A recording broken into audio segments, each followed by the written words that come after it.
a lion! Roar!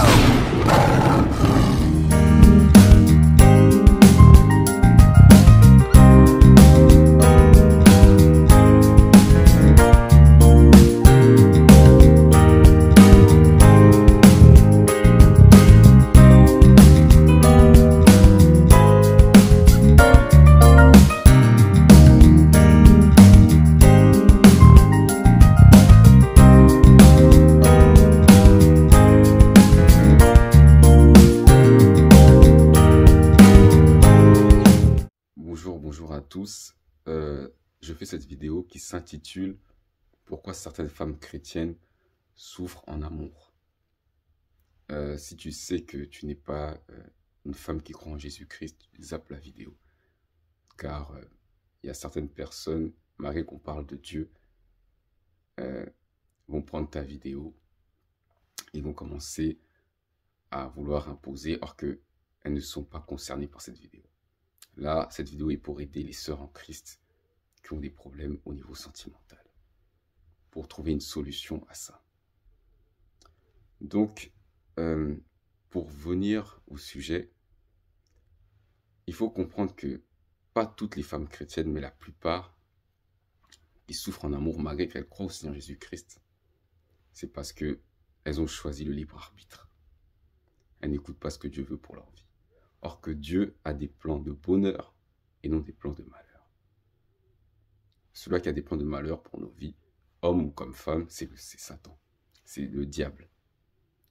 Et lorsque tu n'es pas obéissante à la voix de Dieu pour ta vie, tu vas te retrouver entre les mains du diable. Mais il faut savoir aussi une chose, c'est que lorsque nous avons des réclamations au niveau de la famille, Satan va beaucoup jouer sur ça pour nous ramener toujours dans l'erreur.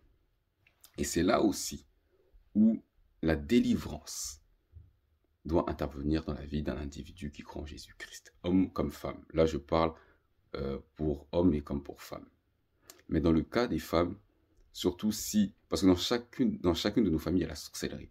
Mais si tu es né dans une famille où tu n'es pas, c'est pas une famille chrétienne, où tu es la seule à être convertie, sache que s'il y a beaucoup de sorcellerie, il faut une vie de prière intense afin de ne pas tomber dans les plans du diable pour ta vie. Et c'est là aussi, il faut vraiment écouter la voix de Dieu et aussi écouter ce que Dieu dit à travers les serviteurs ou les servantes de Dieu qui sont à t'écouter. Parce que si tu ne fais pas ça, dans ce côté-là de ta vie sentimentale, ce sera un échec. Le diable est un fin stratège. Satan peut t'envoyer quelqu'un selon tes goûts, mais le but de ça, c'est que ta vie soit détruite. C'est pour ça qu'on voit certaines personnes, certaines femmes, elles savent que l'homme avec qui elles sont n'est pas l'homme de leur vie, mais vu que déjà il y a une emprise qui est là, maintenant il est difficile pour ces femmes de se détacher. La seule chose qu'il faut faire, il faut prier pour que cette femme soit détachée de cette emprise. Parce que c'est très difficile. C'est très difficile pour ces femmes-là, si ce n'est pas la grâce de Dieu, d'être délivrées de cette emprise maléfique.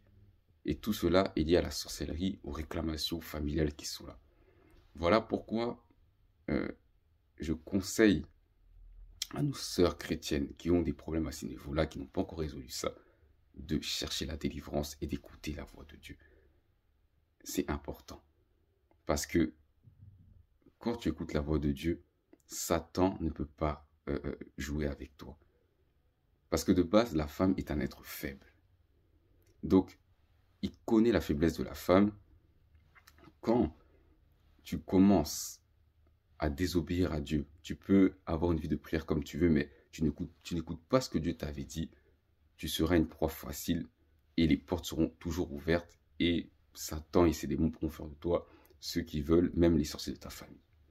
Donc voilà pourquoi je répète de beaucoup prier et d'écouter les instructions. Quand Dieu dit que cet homme n'est pas bon pour toi, tu écoutes et tu attends l'homme que Dieu va t'envoyer, qui va t'aider, qui est ton conjoint de destinée, qui va t'aider d'une manière spirituelle et physique. Parce que c'est Dieu qui l'a envoyé. Et généralement, lorsque tu as une vraie relation intime avec le Seigneur, Dieu va te parler. Voilà, ton mari, c'est ça, c'est ça, c'est ça. Tu connaîtras quand même le profil de ton mari. Et si Dieu te approfondit par son esprit, tu sauras même qui est ton mari, il peut te donner le nom, tout ça, tout ça. Voilà.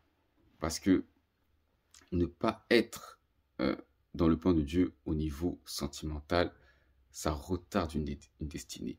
C'est-à-dire que tu peux prier, mais si tu fais les choses selon toi-même, tu es en train de te retarder et le diable s'appuie sur ça pour toujours te faire du mal. Parce qu'il faut savoir que dans certaines familles, ils décident que leurs enfants, leurs filles, ne peuvent pas se marier. Donc, c'est-à-dire que ils envoient par la sorcellerie des hommes qui sont peut-être selon le goût de la sœur en question, mais ce sont spirituellement des monstres. Donc, ils viennent faire perdre du temps à la sœur. Et si la sœur ne comprend pas ça, ça fait que toute sa vie est vraiment atroce. Et elle peut même mourir par le biais de la sorcellerie, parce que elle n'a pas compris ce que Dieu voulait pour elle. Donc, quand tu es déjà dans la désobéissance, sache que le diable peut te frapper comme il veut. Donc, voilà pourquoi il faut être dans le plan de Dieu, écouter ce que Dieu veut pour toi. Parce que lorsque tu es dans ce que Dieu veut pour toi, tu avances et tu as une destinée glorieuse. Il ne faut pas oublier que les gens que le monde des ténèbres envoie, ce sont des gens qui regardent l'étoile de la personne. Et quand ils voient que cette personne a une étoile, ben, ils font tout pour que cette étoile soit éteinte. Voilà pourquoi, mes chères sœurs, faites attention. Écoutez la voix de Dieu pour vos vies sentimentales et vous verrez que Dieu lui-même va vous honorer. Mais si vous ne le faites pas, ce sera une souffrance et ça peut même raccourcir votre vie. Donc voilà le message que j'avais à faire passer et encore à dire que ne choisissez pas le libre arbitre. Quand Dieu te laisse le libre arbitre, c'est pour que tu comprennes que sa volonté est mieux. Si tu fais ta propre volonté, tu fonces droit dans le mur et Satan t'attend les bras ouverts. Donc voilà le message que je voulais faire passer. Que Dieu vous...